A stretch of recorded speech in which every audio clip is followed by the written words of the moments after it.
સુરતમાં એક ધારા પડી રહેલા વરસાદને લઈ ખાડીપૂરની સ્થિતિ સર્જાઈ છે તો સુરતના મીઠી ખાડી વિસ્તારમાં ખાડીના પાણી રસ્તા પર અને ઘરોમાં પહોંચી જતા લોકોને હાલાકીનો સામનો કરવો પડ્યો હતો તો મનપા કમિશનર પણ સ્થળની મુલાકાતે પહોંચ્યા હતા અને અધિકારીઓને સૂચનો કર્યા હતા।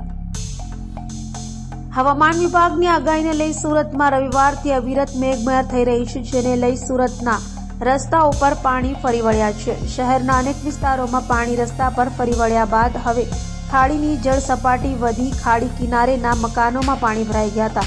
સુરતના લીંબાયત વિસ્તારમાં ખાડીના પાણી બેક મારતા ખાડી કિનારેના મકાનોમાં પાણી ઘૂસી ગયા હતા, જેના કારણે લોકોને ભારે હાલાકીનો સામનો કરવો પડ્યો હતો તો મીઠી ખાડીના પાણી રસ્તા પર અને લોકોના ઘરોમાં ફરી વળતા મનપા કમિશનર પણ સ્થળે દોડી ગયા હતા અને અધિકારીઓને સૂચનો કર્યા હતા।